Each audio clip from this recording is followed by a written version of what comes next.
Praise the lord. ఈ దినము కొరకు సిద్ధపరచబడిన దేవుని వాక్యాన్ని చదువుకుందాం.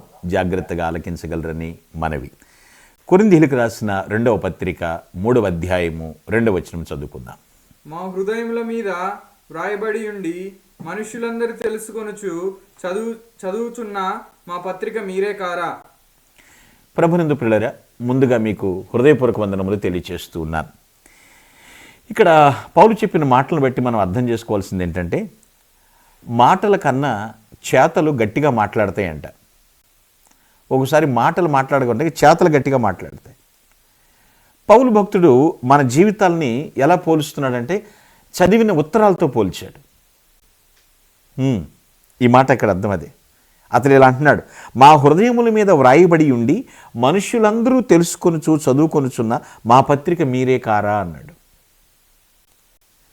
ఆలోచించండి, ఏదో రాతి పలకల మీద రాసిందో లేకపోతే సిరాతో రాసిందో కాదండి. ఇది మెత్తని హృదయముల మీద, అంటే మెత్తని హృదయం అనే పలక మీద జీవముతో కూడినటువంటి దేవుని ఆత్మతో పరిచర్య చేయుచున్నట్టు మూలంగా వ్రాయబడినటువంటి క్రీస్తు పత్రిక ఉన్నారని చెప్తున్నాడు.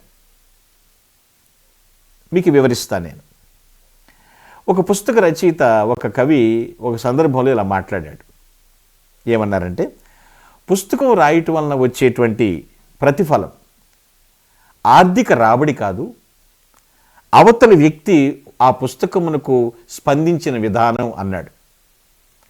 అంటే నేను ఒక పుస్తకాన్ని రాశానంటే నాకు ఇంపార్టెంట్ అనేది ఫైనాన్స్ కాదు, ఫీడ్బ్యాక్ అంటాడు.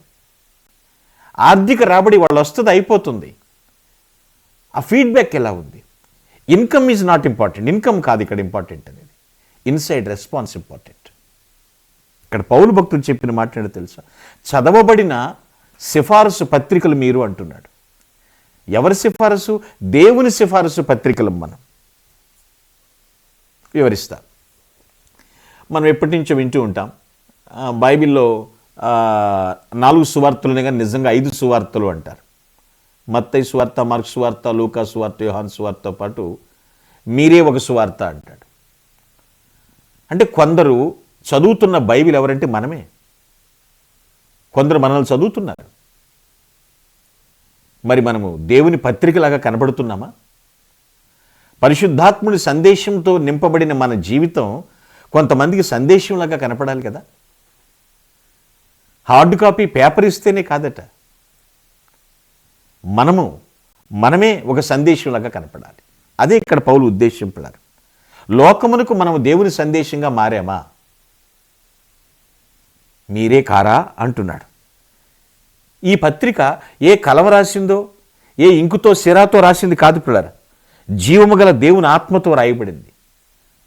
రాయిపై చెక్కబడింది కాదు, ఇది హృదయంపై చెక్కబడింది, మన హృదయాల్లో చెక్కబడింది అన్నమాట. మనము దేవుని పత్రికలాగా భూమి మీద కనపడాలి. అదే ఇక్కడ పౌలు ఉద్దేశం చెప్తున్నాడు.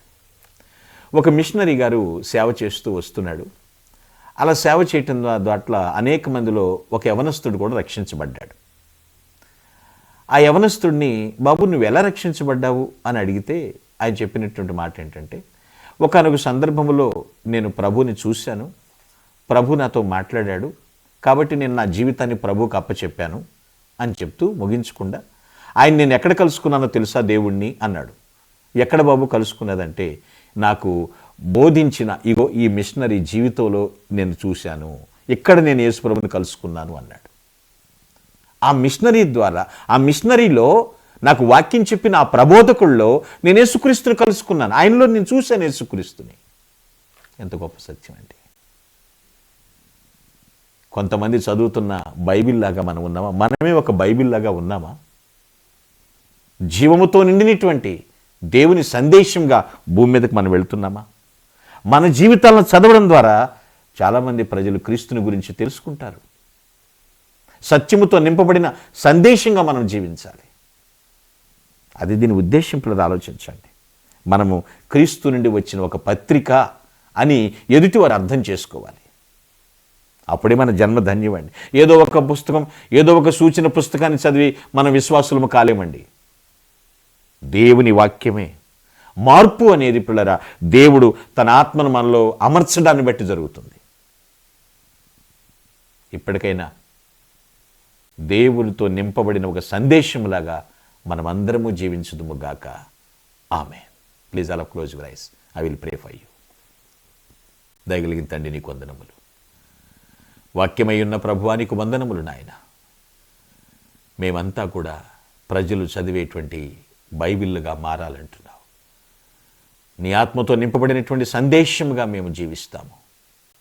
మీ కృప మాకు అందించమని ప్రభుని క్రీస్తు పేరిట ప్రాధేయపడుతున్నాను పరమ తండ్రి. Amen. Glory to God. Thank you అనండి.